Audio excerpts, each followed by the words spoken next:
teknologi sekarang berkembang, baik itu AI, cybersecurity, quantum computing, dan lain-lain sebagainya. Karena kami adalah di bagian hulu, kami bisa memberikan wawasan yang lebih awal kepada adik-adik sekalian.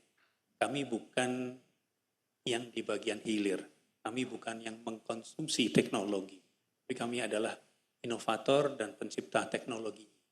Sesuatu yang saya yakinkan ke adik-adik sekalian, kalau Alto Networks adalah perusahaan terbesar di dunia siber di dunia. Kami alokasikan anggaran untuk riset setiap tahun kira-kira hampir 2 billion, jadi 2 miliar US dollar, di mana ranking 2, ranking 3, dan ranking 4 anggaran riset mereka kalau digabung masih di bawah kita. Jadi itu menunjukkan seberapa seriusnya kita ke inovasi di dunia. Mudah-mudahan ini bisa menjadikan satu motivasi juga untuk adik-adik.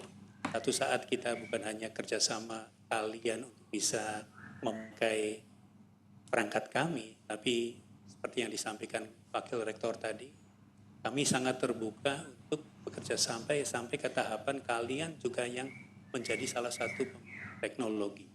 Ambil contoh Bapak Irfan, ada salah satu klien kita, pelanggan kita di law enforcement, salah satu institusi yang mungkin nggak bisa saya sampaikan, mereka butuh merubah user interface. Jadi sesuatu yang tentunya baik dari sisi pembangunan, development, solusinya, tapi juga kalian bisa menjadi yang empunya copyright daripada solusi yang integrasikan dengan solusi kami. Mungkin itu aja kali sih sambutan kami. Kami sangat berharap apa yang kami jalin kerjasama ini bisa berlanjut, berkesinambungan, saling memberikan manfaat, bukan hanya satu arah tapi dua arah, karena kami merasa dengan tersedianya ketenaga kerjaan yang memiliki kapabilitas di dunia siber akan membantu kami. Kira itu, mudah-mudahan acara hari ini dan besok bisa menjadi hari yang produktif buat kita semua. Assalamualaikum warahmatullahi wabarakatuh. Waalaikumsalam warahmatullahi wabarakatuh.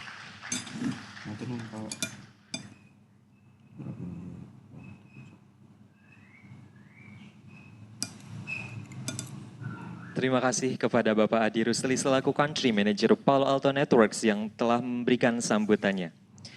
Hadirin sekalian, acara selanjutnya menjadi salah satu agenda penting pada acara hari ini, yakni penandatanganan MOU kedua belah pihak, yakni Telkom University dan Palo Alto Networks. Kami mengundang Wakil Rektor Bidang Riset, Inovasi, dan Kerjasama, Bapak Angga Rusdinar, STMT PhD, dan Bapak Adi Rusli selaku Country Manager Palo Alto Networks Indonesia untuk berkenan naik ke panggung.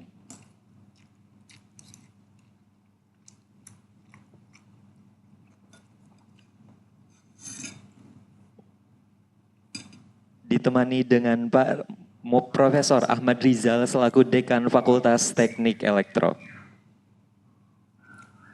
Baiklah, dokumen MOU dapat ditandatangani oleh kedua belah pihak secara bersamaan.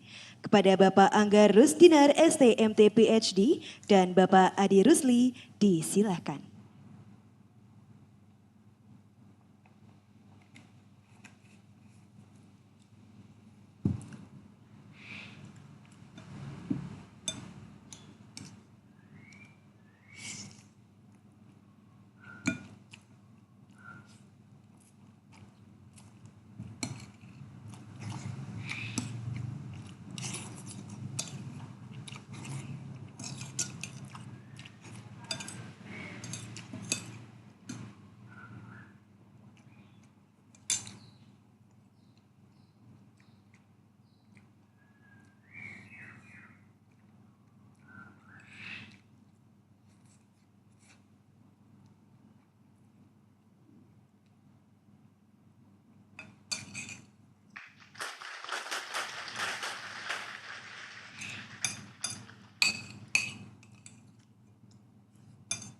Selanjutnya akan ada penyerahan plakat dari Telkom University kepada Palo Alto Networks.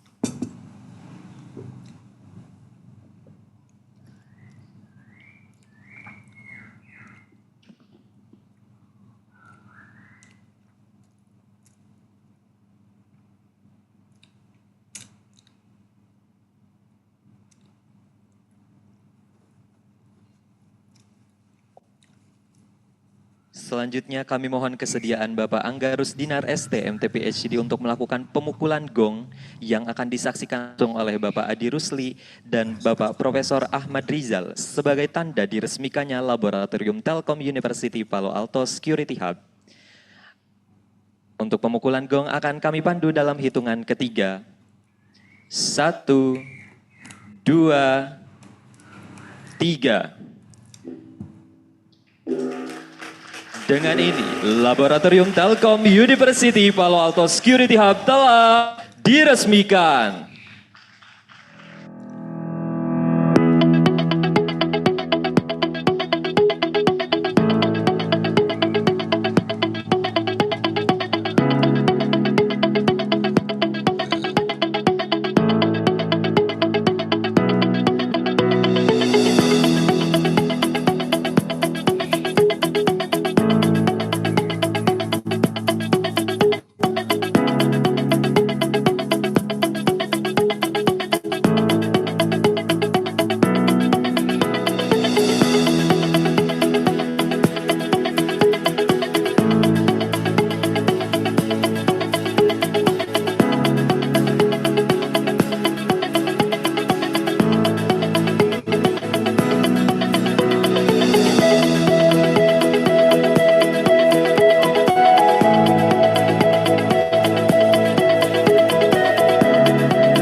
Untuk mengabadikan momen bersejarah kali ini, mari kita melaksanakan foto bersama.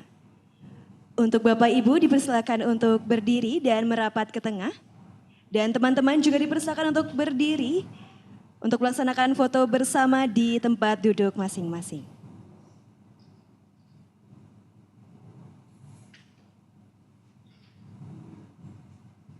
Untuk teman-teman peserta disilakan untuk berdiri untuk melaksanakan foto bersama. Teman-teman peserta disilakan untuk merapat ke tengah.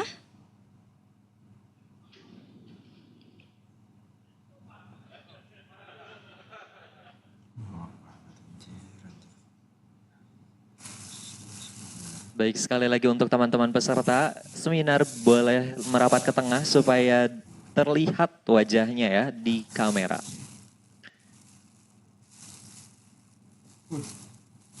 Untuk foto akan kami mulai dengan harmoni.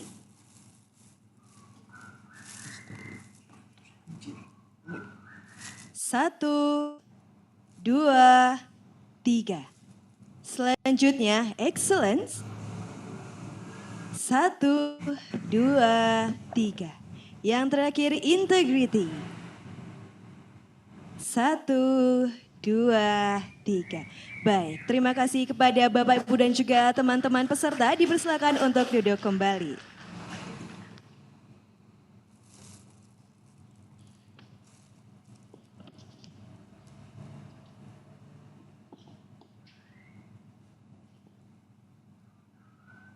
Luar biasa sekali kita telah menyaksikan peresmian Laboratorium Telkom University Palo Alto Security Hub.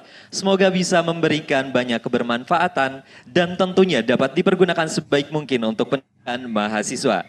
Serta diharapkan dapat menjadi wadah bagi mahasiswa untuk meningkatkan kompetensi dan bersaing di tingkat global. Baiklah hadirin sekalian, sesi pembukaan dan peresmian telah kita lalui bersama. Bahwasannya acara hari ini tidak hanya peresmian saja, namun akan terdapat seminar dengan tema Secure the Future where Innovation Meets Cyber Security. Dan juga akan terdapat kegiatan lain yang akan dilakukan secara paralel pada hari ini di Gedung Kuliah Umum lantai 3, yaitu Cyber Safe Kids. Di mana kegiatan kali ini tidak hanya mementingkan teknologi masa depan, namun juga mempersiapkan sumber daya manusia untuk persiapan dalam menghadapi dunia cyber. Hadirin yang berbahagia, mari kita tetap fokus karena akan banyak sekali insight menarik dari para narasumber kita hari ini. Dan untuk sesi seminar kali ini akan dipandu langsung oleh moderator kita yang paling keren, yakni Asisten Profesor Dr. Reza Rendian Septiawan, SSI, MSI, MSc, seorang pakar computational mathematics lulusan S3 Kanazawa University, Jepang, sekaligus Sekretaris Program Studi S1 Teknik Komputer, Telkom University. Dengan rekam sebagai akademisi, peneliti, dan ahli SPBI, beliau akan sesi seminar kali ini. Kami persilahkan kepada Bapak Reza Rendian, SSI, MSI, MSc. Berikan tepuk tangan yang meriah untuk Bapak Reza Rendian.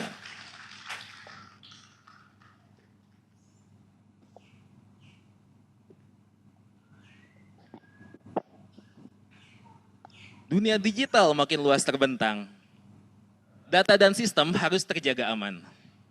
Bersama Palo Alto kita kembangkan AI dan keamanan berpadu dalam kemajuan zaman. Oke, Assalamualaikum warahmatullahi wabarakatuh. Semangat pagi. Oke, selamat pagi rekan-rekan semuanya. Perkenalkan, saya Reza Rendian Septiawan, dosen di program studi S1 Teknik Komputer Universitas Telkom. Izinkan saya selama kurang lebih 90 menit ke depan untuk memandu jalannya acara seminar dengan judul Secure the Future Where Innovation Meets Cyber Security. Seperti yang telah kita ketahui, perkembangan teknologi kecerdasan buatan atau Artificial Intelligence atau AI telah membawa berbagai peluang besar dalam transformasi digital di berbagai sektor. Namun, kemajuan ini juga menimbulkan tantangan baru dalam keamanan cyber. Integrasi AI dan cyber security kini menjadi pilar utama dalam menjaga keberlanjutan dan keandalan infrastruktur digital. Oleh karena itu, maka pada kesempatan kali ini, kami mengundang para pembicara yang merupakan akademisi dan profesional untuk membahas sinergi antara inovasi dan keamanan cyber. Adapun pada kesempatan kali ini ada 3 pembicara yang akan menemani kebersamaan kita dalam membahas berbagai isu tersebut. Pembicara pertama kita adalah, kita persilakan ke depan, Dr. Yuda Purwanto, STMT. Beliau merupakan dosen di program studi S1 Teknik Komputer Fakultas Teknik Elektro Universitas Telkom. Dengan keahlian di bidang keamanan cyber, jaringan komputer, dan kecerdasan buatan. Beliau meraih gelar Doktor Teknik Elektro dan Informatika dari Institut Teknologi Bandung serta memiliki sejumlah sertifikasi profesional, antara lain Ethical Hacker dari EC Council, Authorized Cyber Security Academy Instructor dari Palo Alto Networks, dan Big Data Analyst dari TU Rhineland. Selama karirnya, Dr. Yuda telah memimpin berbagai penelitian nasional di bidang cyber security dan Internet of Things, termasuk proyek Federated Learning for Intrusion Detection Systems, serta Smart and Secure Training and Monitoring Systems. Dengan pengalaman lebih dari 20 tahun, beliau dikenal sebagai sosok yang bersemangat dalam mengembangkan pendidikan dan riset di bidang keamanan cyber serta menginspirasi generasi muda untuk berinovasi dan berkolaborasi dalam menghadapi tantangan keamanan digital di masa depan. Dan pembicara kedua kita mungkin tadi sudah mengenal Adi Rusli selaku Country Manager Palo Alto Networks Indonesia. Kami persilakan Pak Adi Rusli untuk maju ke depan juga. Dengan pengalaman lebih dari 3,5 dekade di bidang teknologi informasi dan keamanan cyber, termasuk pengalaman di EMC, VMware, serta 15 tahun di Oracle, beliau telah bekerja dengan berbagai organisasi di sektor publik maupun swasta untuk memperkuat sistem keamanan dan mempercepat transformasi digital yang aman. Di bawah kepemimpinannya, Palo Alto Networks Indonesia berfokus membantu perusahaan dan lembaga pemerintah dalam mengadopsi kerangka kerja keamanan cyber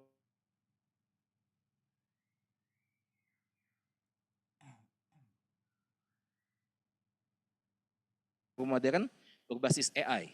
Ya.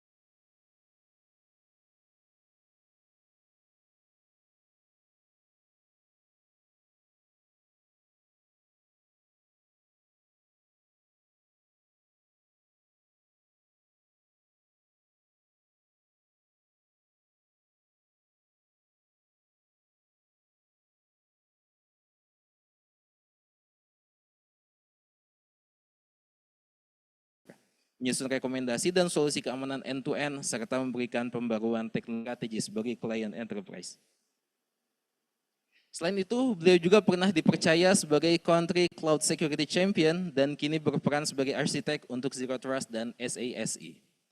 Didorong oleh keyakinan kuat bahwa adopsi cloud dan kecerdasan buatan yang aman adalah kunci menuju kehidupan digital yang baik, Bapak Suwandi berkomitmen untuk menjadikan keamanan cyber sebagai fondasi utama bagi inovasi dan inklusi digital di masa depan.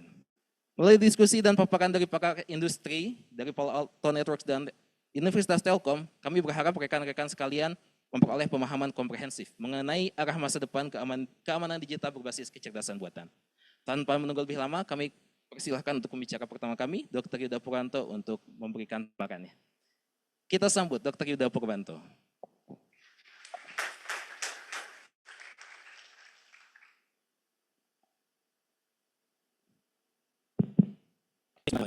Assalamualaikum warahmatullahi wabarakatuh. Selamat pagi. Tadi Pak sudah mulai dengan semangat. Oke, sebelum saya mulai, terima kasih Pak ini mengasih dan kita nomin kemudian juga asis juga sampai terselenggara ini. Aplaus untuk Pak Arthur.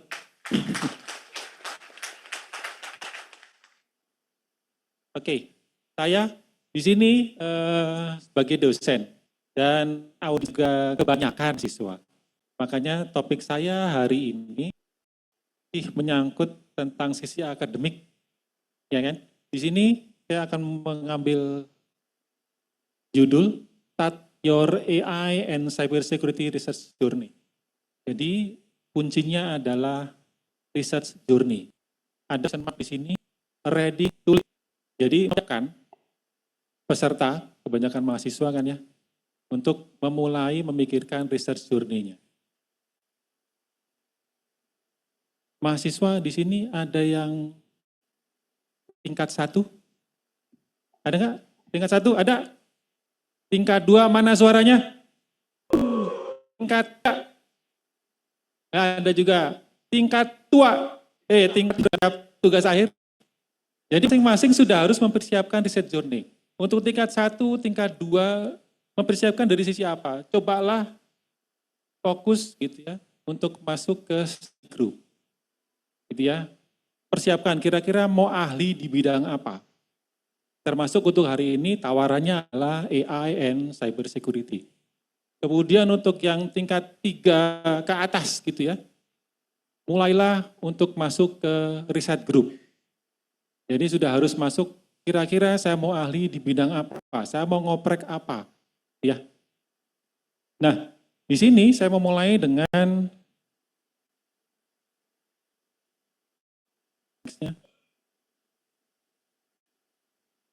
nextnya adalah ini.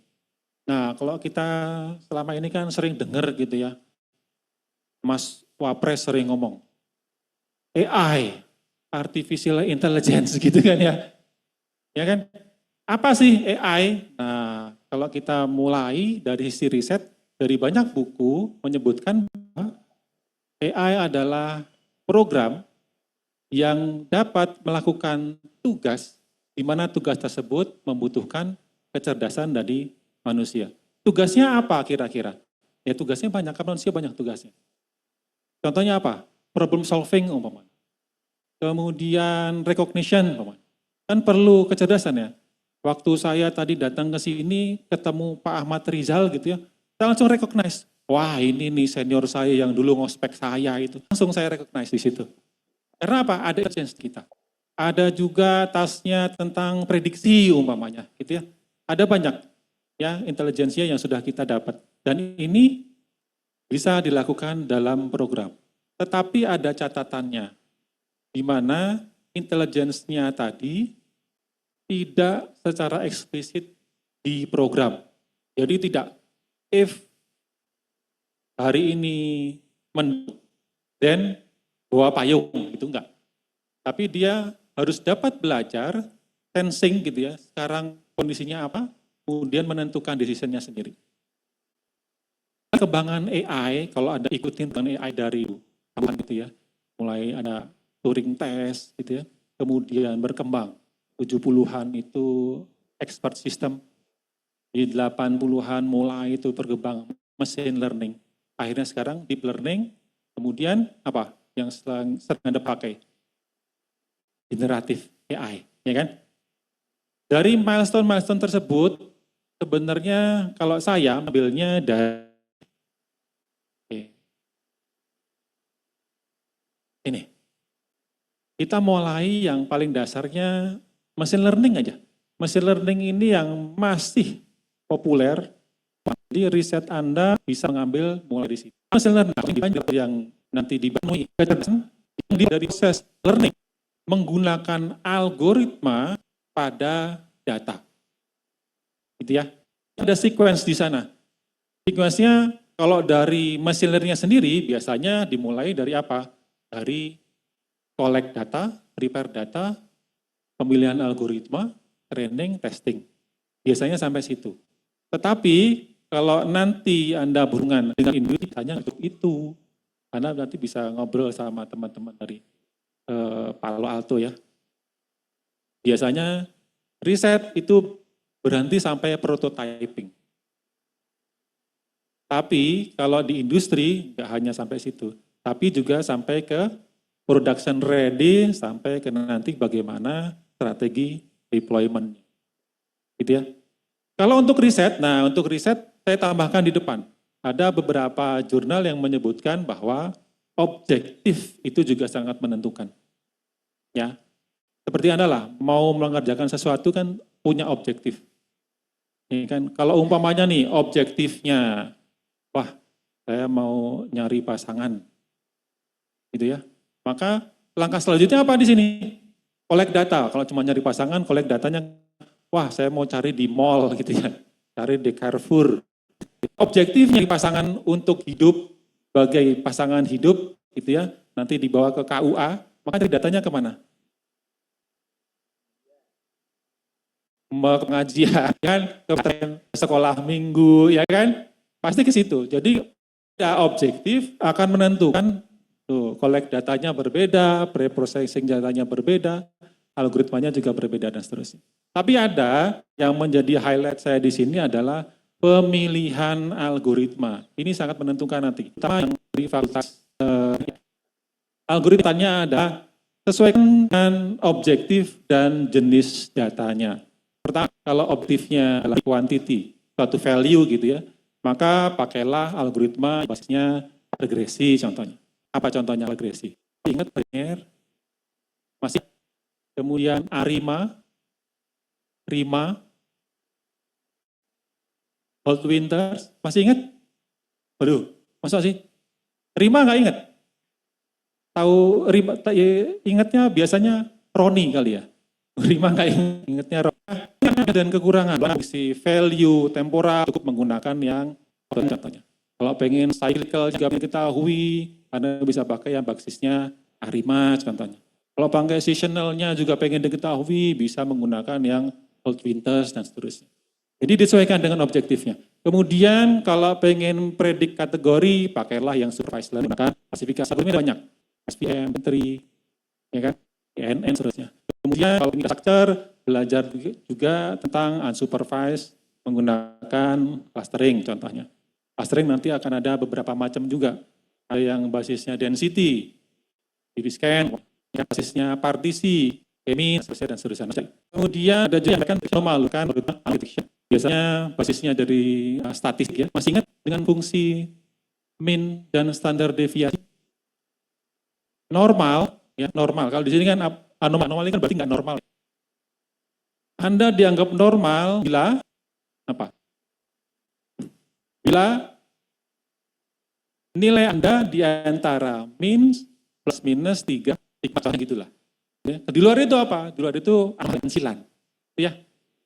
Oke, dari sini prinsip kerjanya nanti dapat testing ataupun learning. Yang pertama adalah performance, ya kan? P on task, T is improve with experience. Gitu ya. Nanti bisa dipelajari lagi untuk algoritmanya. Nah, kita masuk ke sini. Security yang sangat penting. Coba kita perhatikan. Apa sih di kehidupan kita sekarang nggak pakai teknologi? Masih banyak sih, cuman sebagian besar sudah menggunakan teknologi. Yang penting sekarang pakainya WA. Mau kirim surat pakainya email. Beli-beli ini itu, ya kan, e-commerce bayarnya pakai billing. Ya, beli seterusnya. Belum lagi yang sifatnya operation teknologi. Listrik diatur menggunakan SCADA umpamanya, PLC dan seterusnya. Ya, jadi banyak banget dalam hidup kita yang apa ujungnya? Ujungnya akan membesar attack surface. Besar attack surface jelas akan membuat apa ya? Merbangkit juga. Ya. Dari situ makanya security. Kalau dari banyak ya, definisinya adalah serangkaian teknologi dan juga proses yang apa? Yang melindungi aset. Asetnya berupa apa? Biasanya berupa teknologi informasi dan juga teknologi operasi. Ya. Contohnya apa inovasi? Asetnya. Aset kalau namanya itu kan sesuatu yang berharga pasti ya. Apa yang berharga kira-kira di TI? Yang paling banyak sekarang internetnya adalah lain yang bentuk apa ya? Juga yang intangible bentuk yang kemudian dari sini kita butuh teknologi ya yang apa? Yang dapat adapt ke mutating environment. Dulu mana ada sih IoT gitu ya. Dulu mana ada sih NDN, SDN dan seterusnya. Environment-nya berubah. Ya kan? Di sini butuh teknologi yang dapat adapt pada mutating environment, kemudian juga dynamic threat landscape. Pada penelitian Gartner gitu ya, dia memperkirakan pada tahun 2025 ya, bahwa cyber attacker will have weaponized operational technology environment to eventually kill humans. Selama ini ada apa? Kemarin apa? Nonton Mission Impossible contohnya. AI membunuh. Kemudian juga ada dulu film Terminator gitu ya. Itu juga sama. Ya diperkirakan 25 sudah dapat apa? Successfully harm, kill human. Makanya hati-hati. AI gitu ya, secara bijak dan juga melindungi diri kita dengan teknologi security. Dari sini kira apa yang bisa kita lakukan? Nah, kalau saya boleh waktu belajar tata kelola itu ada beberapa aspek yang harus kita perhatikan. Yang pertama dari sisi people. People itu who will do the work. Ya, tapi bukan sekedar do yang gimana, yang fully and secure. Kemudian ada kalau proses ada steps yang butuh eksekusi. Nah, sekali lagi, eksekusinya seperti apa? Yang sistem juga aman. Gitu ya. Kemudian kalau anak teknik, ya sini. Developing AI-powered defense that enhance detection, efficient, and response. Responnya yang seperti apa? Biasanya kalau kita di penelitian, accurately, effectively. Nah, satu lagi yang saya pelajari, terakhir saya mengatur di umum. Ternyata nggak cukup people, process, and teknologi ini. Pak Atur menambahkan aspek bisnis. Ini amat sangat penting. Karena apa? Beda bisnis, people, proses, dan teknologinya juga akan berbeda. Perlakuannya akan berbeda. Ya. Coba Anda perhatikan, kita sekarang, ya, kita kan dunia ikan, ya, migrasi down 1 jam. Apa akibatnya? Anda cuma, biasa, udah paling ya. Kerugian secara finansial lagi nggak besar. Tidak akan sebesar diserang umpamanya. 1 jam, mau bankingnya down umpamanya. Ya, udah miliar lagi akademik. Tidak akan berbeda. Makanya perlakuan kalau di bisnis, investment, staff, facility, budget, reporting, dan collaboration-nya, terutama untuk people, proses, dan teknologinya juga akan berbeda. Kemudian dari achieve goals and outcome. Ya, outcome itu biasanya dari sih dari apa? Dari keuntungan gitu ya. Kemudian, nah di sini ada nggak yang dari fakultas manajemen? Ada ya. Kalau manajemen biasanya ngomong ada penelitian ya yang diberikan untuk aspek yang pertama jelas people awareness. Bagaimana ya mengajak semua orang untuk understand problem and challenge dari AI. Ini problemnya. Kalau orang yang nanti dalam organisasi mempunyai understanding yang berbeda, contohnya ini biasanya terjadi nih di banyak organisasi, ya. Angka keuangan saya, ngapain firewall yang mahal-mahal? Orang cuma pakai firewall biasa aja, catering bisa kok, kan? Pegawai kita baik katanya. Ngapain pakai firewall pakai zero trust? Tapi kalau orang yang tahu gitu ya, benefit, problem, dan challenge pasti akan milih yang terkena attack vector pun juga akan evolve, berubah-ubah. Makanya penting itu ditetapkan. Karena besok belum tentu. Jadi yang terang, pokoknya dipotong, apa penelitiannya nggak lengkap gitu. Mungkin, ya makanya zero trust sangat penting untuk diterapkan. Jadi, kalau orang teknologi kan jelas, kira-kira paling efektif, nah terusnya. Kemudian dari segi AI, ya, kan ada collaboration. Ya, pilih yang aman dan efektif sesuai dengan value. Nah ini yang value ada tentang penggunaan akademik. Sudah baca belum? Ya ada level 0, 1, 2, dan seterusnya. Itu salah satu ya, satu upaya untuk ini terkait aturan adopsi human AI collaboration. Kemudian juga management terhadap adopsi AI dan security. Bahkan sampai saat kita adopt AI, ya, dianggap menggantikan pegawai. Jangan sampai terjadi seperti itu. Tapi justru harus diatur rutin di mana saat otomasi menggunakan AI, people-nya jangan sampai terlewat untuk mengatur manajemen. Kemudian yang terakhir jelas ya, perusahaan ngomongin tentang pelatihan dan edukasi yang AI dan cyber security. Artinya proses ada fakultas bisa. Mereka yang waduh, ada. Nah, di sini biasanya kalau industri ya kalau dulu itu ngomonginnya ini proses itu kan secure AI driven business process automation. Jadi AI itu digunakan untuk drive bisnis dan otomasinya. Apa kata kuncinya? Kuncinya kalau di banyak penelitian transform and automate. Prosesnya ya pertama jelas proses itu governance. Kelola ya, di industri pasti ngomong tata kelola. Entah nanti ya yang di proses operasional, taktikal maupun strategik tetap harus ya. Kemudian kita ngomongin yang bersecurity, proses juga harus perhatikan ini. Manajemen. Mengapa sekarang berkembang? Yang namanya DevSecOps. Kalau dulu kan DevOps ya, Kenapa? Mulai gini, manajemen di setiap langkah SDLC, ya, software development cycle-nya. Contohnya itu, ya. Kemudian insiden resolusi tetap harus diperhatikan.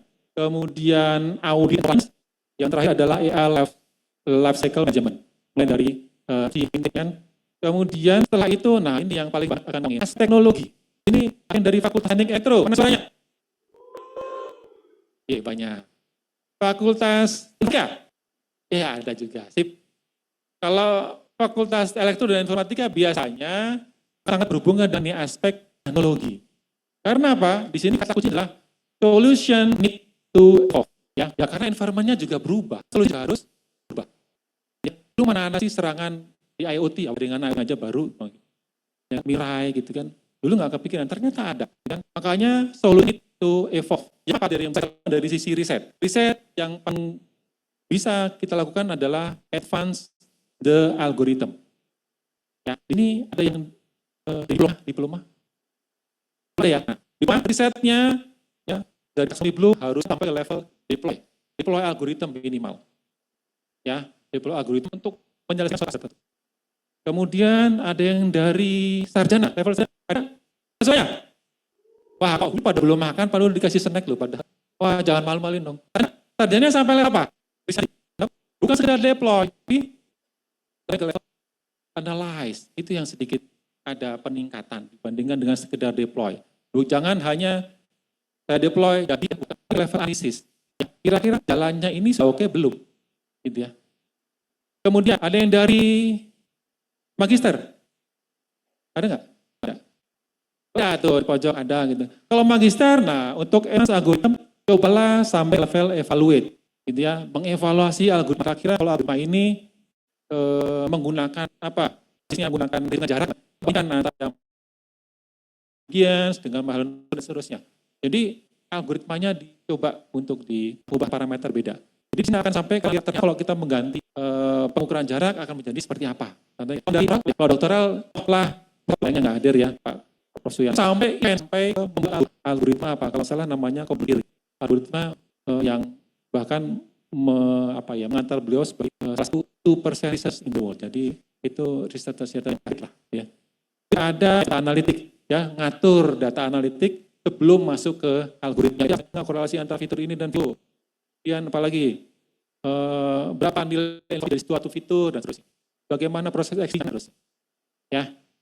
Kemudian yang banyak dilakukan penelitian saat ini adalah ini, real time AI driven detection. Coba Anda perhatikan nanti kalau Anda di banyak publisher gitu ya yang sangkut teknologi cybersecurity pasti paling banyak ini real time AI driven detection. Ya, kita bahas lanjutnya AI power security measure. Ya, biasanya ngapain?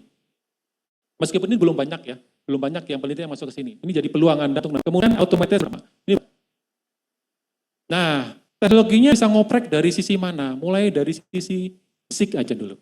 Ya, yang di sini belajar apa di ya, bisa Anda dari teknologi tersebut ke level fisik. Ya. Dari retina, dari tangan, dari sidik jari, dan seterusnya. Ya, recognition-nya ya bisa kita gunakan untuk diterapkan di cyber security. Ya, kemudian teknologi di bidang jaringan. Seperti kita tahu, jaringan itu isinya kan link dan node, gitu ya. Kalau kita ngomong node aja, node isinya kan pasti kan ada hardware, entah nanti di end user, entah nanti di client mungkin ada di server. Semuanya nanti akan menggunakan contohnya OS umpamanya. Kemudian kalau diatasi kalau dulu, nah sekarang sudah berbeda, environment-nya berubah. Dengan adanya apa? Lapis virtualisasi. Ya, parallel processing di atasnya. Akan menambah apa? Menambah tingkat kesulitan dari sisi arsitektur cyber security. Nah, kalau saya pernah membaca beberapa aplikasi gitu ya, yang ngomongin Palo Alto ini adalah salah satu pionir pengamanan dari sisi virtualisasi.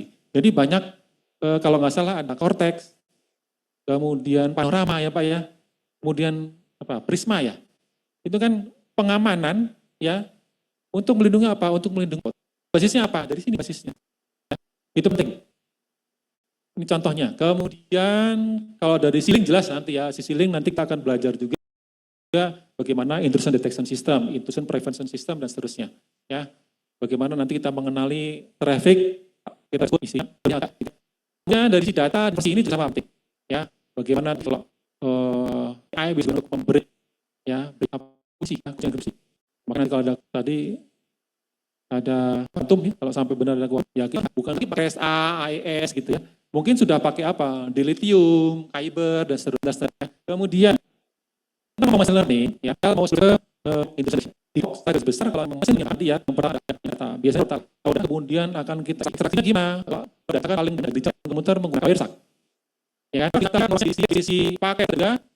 Ya, di situ gimana sebagai sampel data jelas banyak. Banyak lihat dulu fitur. Jadi ya, kira-kira fiturnya bisa dari data. Contohnya model paket mungkin lainnya isinya 0 terus. Jadi mungkin bisa juga kita lihat dari sisi flow namanya. Dan yang kenal flow. Kalau flow itu berarti yang menuju pada IP destination A. Kalau ada flow bisa dari fitur. Makanya nih, apa jumlah yang juga IP destination tertentu 5 detik berapa menuju IP tertentu. Dari raw data ke fitur. Kita juga bisa kenapa ekstraksi datanya keluar gitu ya. Di sini di X itu data dimensity. Di sini JU fitur data. Cuma kita harus dilakukan fitur ya, contoh menggunakan BCA, menggunakan triangle area.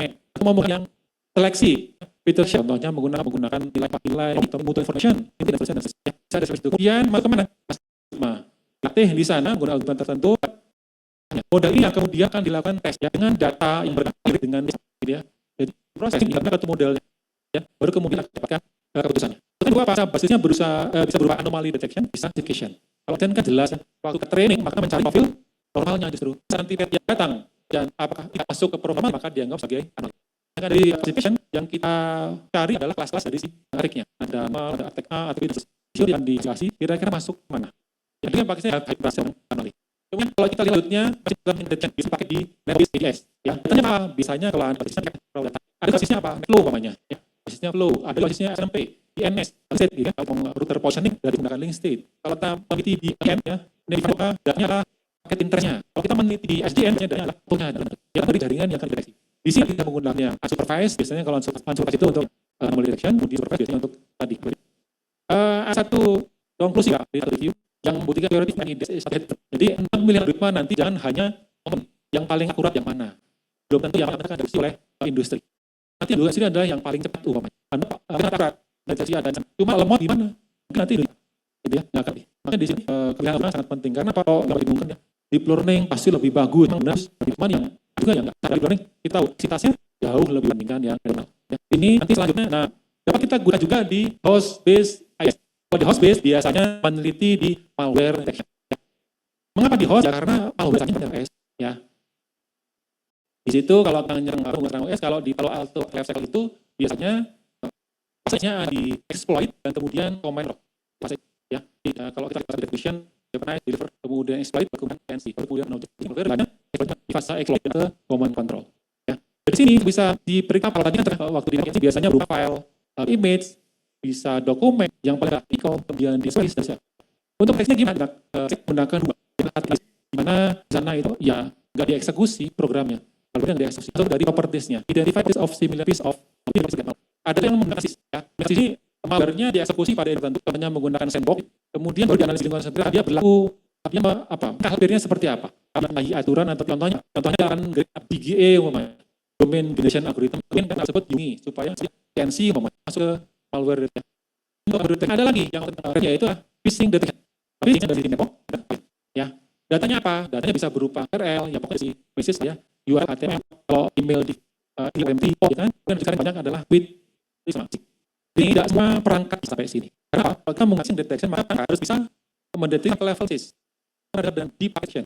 Ya kan? Di paket detection maka tersebut dapat bisa sampai level message. Dalam message apa? Gitu ya. Jadi semua bisa sampai. Saya baru di Palo Alto. Saya pernah itu dari Palo Alto.